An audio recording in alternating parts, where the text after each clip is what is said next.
It's all too easy to forget that we're halfway through the MLB offseason, what with the daily distractions of regular season NBA and NHL games, and the sports news cycle focused on the NFL postseason. Here we are, though, midway through January, a month away from pitchers and catchers reporting, and the biggest free agents on the market, Manny Machado and Bryce Harper, remain unsigned. There's been off-season action, to be fair.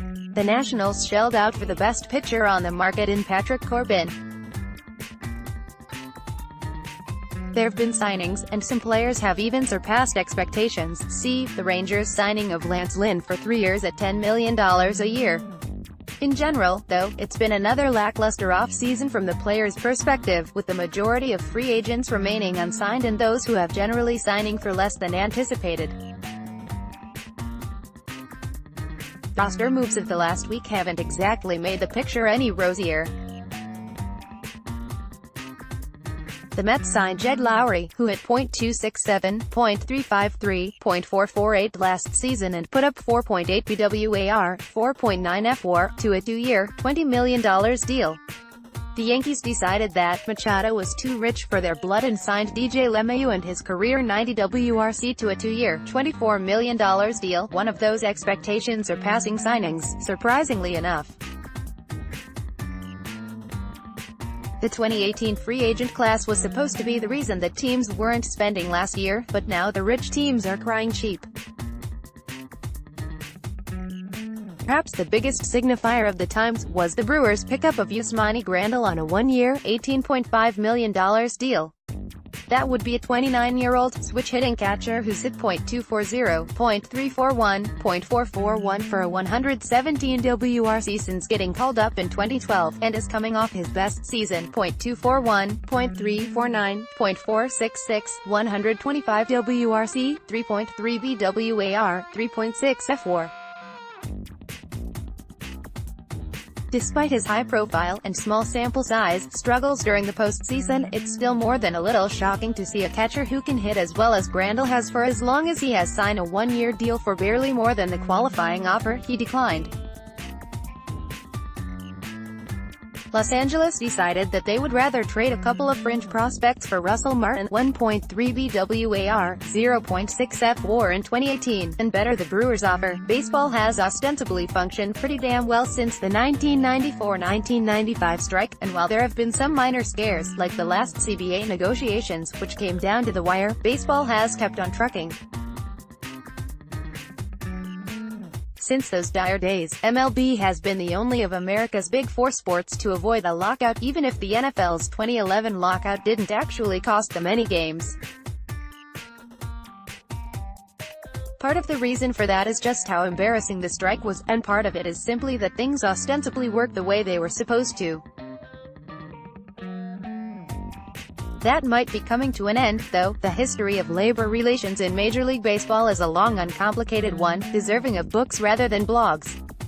But to summarize very succinctly where we're at, since the reserve clause was dismantled in 1975 and free agency became the law of the land, baseball's continued peace between labor and management has rested on the fairly simple idea that you work your ass off for pennies on the dollar and then you get a shot at a payday, however long that shot might be. Minor league baseball players accept the humiliations of minor league play and grind for their chance in the big leagues. Then, after a 6-year evaluation period, get paid what the market deems acceptable. But things aren't working out quite right. The MLBPA reported that the average salary dropped last year for the first time since 2004, and only the 4th time ever since they started tracking those numbers. Given that the MLB posted record revenues in 2018, you could understand why players are getting a bit upset. To be fair, a large part of this is the MLBPA's fault. In the last rounds of CBA negotiations, nearly all of the riches went in the direction of the owners, with caps on signing bonuses and stricter luxury tax penalties reducing team spending. The luxury tax issue has resulted in a de facto salary cap for free-spending teams like the Dodgers and Yankees. The postseason might be a crapshoot, but it's worth noting that the team with the highest payroll in baseball won the damn thing last year. The template followed by the Cubs and the Astros that resulted in championships is certainly attractive. Lose, lose, lose, collect top prospects. But the more teams that are taking that approach, the less likely it is to work. Overall, prospects are a limited resource, and prospect development is always going to be a messy business. And now even contending teams seem to be hesitant to spend, filling roster holes via trades rather than free agent signings. There's certainly sense to it, and, as someone who literally grades these deals, I'm as guilty as anyone else for giving credit for making good business decisions. I'll give the Brewers front office top marks for the Grandal signing, and every Milwaukee fan should be happy about it. But there's a storm brewing, if even the best players available aren't getting what they've worked long and hard for. There's no shortage of solutions, either. Shorten the number of years of team control so that players get paid while they're still in their primes. Start arbitration sooner, have restricted free agency, set salary floors, declare every player a free agent once they turn 27 or 28, maybe pay minor league players a living wage. Minor league teams have separate owners, millionaires, rather than billionaires, and aren't unionized.